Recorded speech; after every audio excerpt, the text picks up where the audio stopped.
पाठ 11। समास। कॉम्पाउंड। समास का अर्थ है संक्षेपण यानी कि संक्षिप्त करने की विधि। परस्पर संबंध रखने वाले शब्दों को संक्षिप्त करके नया शब्द बनाने की प्रक्रिया समास कहलाती है। समास की इस प्रक्रिया से बनने वाले शब्द को समस्त पद या सामासिक पद कहा जाता है। समस्त पद के दो पद होते हैं, पहला पद पूर्व पद व दूसरा पद उत्तर पद। समस्त पदों को अलग करने की प्रक्रिया समास विग्रह कहलाती है। जैसे समस्त पद सामासिक शब्द, पहला पद पूर्व पद, दूसरा पद उत्तर पद, समास विग्रह। बहन भाई, बहन भाई, बहन और भाई। राजभवन, राज भवन, राजा का भवन। स्नान घर, स्नान घर, स्नान के लिए घर। समास के भेद। समास के 6 भेद हैं। 1.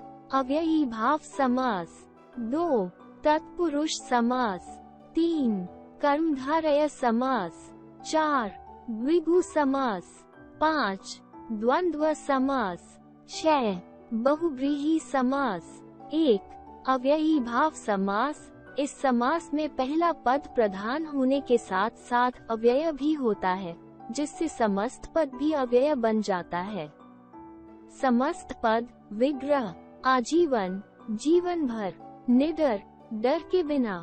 भरपेट, पेट भरकर। आमरण, मरण तक। प्रतिक्षण, हर क्षण। बेखबर, बिना खबर के।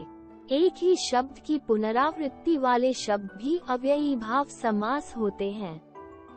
समस्त पद विग्रह। कानों कान, कान ही कान में। हाथों हाथ, हाथ ही हाथ में। बातों बात, बात ही बात में। रातों रात, रात ही रात में। 2. तत्पुरुष समास। इस समास में पहला पद प्रधान न होकर दूसरा पद प्रधान होता है। समस्त पद बनाते समय कारक चिन्हों का लोप हो जाता है। कर्ता व संबोधन कारक के अतिरिक्त सभी 6 कारकों के अनुसार तत्पुरुष समास होता है। समस्त पद विग्रह। चिड़ियाघर, चिड़िया के लिए घर। रोग मुक्त, रोग से मुक्त। ग्रामगत, ग्राम को गया हुआ। बैलगाड़ी, बैलों की गाड़ी। आप बीती, आप पर बीती। तुलसी कृत, तुलसी द्वारा कृत। 3. कर्मधारय समास। कर्मधारय समास में पूर्व पद व उत्तर पद में विशेषण विशेष्य या उपमेय उपमान का संबंध होता है। समस्त पद पूर्व पद उत्तर पद विग्रह। मृगलोचन, मृग लोचन, मृग के समान लोचन। चंद्रमुख, चंद्र मुख, चंद्र के समान मुख।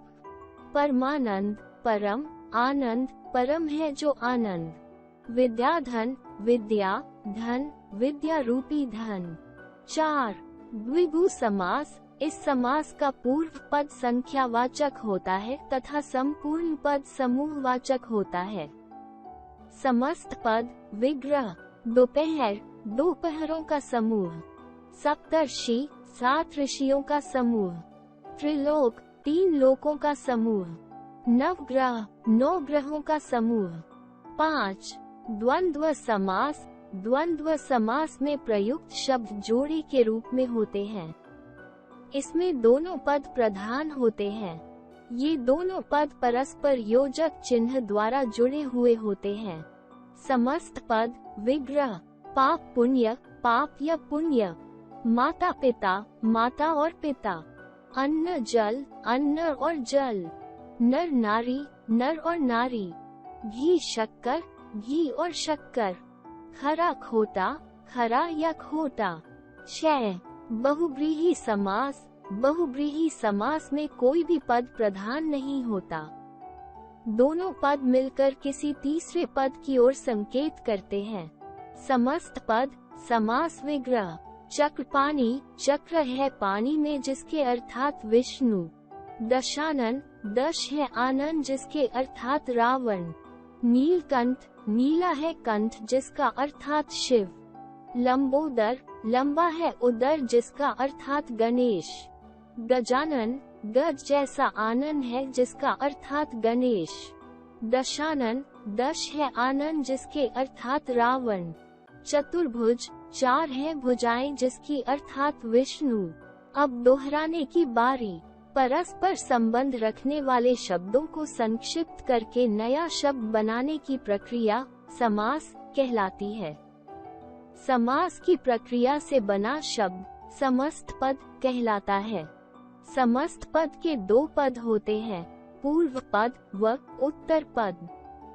समस्त पदों को अलग करने की प्रक्रिया समास विग्रह कहलाती है। समास 6 प्रकार के होते हैं: अव्ययी भाव समास, तत्पुरुष समास, कर्मधारय समास, द्विगु समास, द्वंद्व समास तथा बहुव्रीहि समास।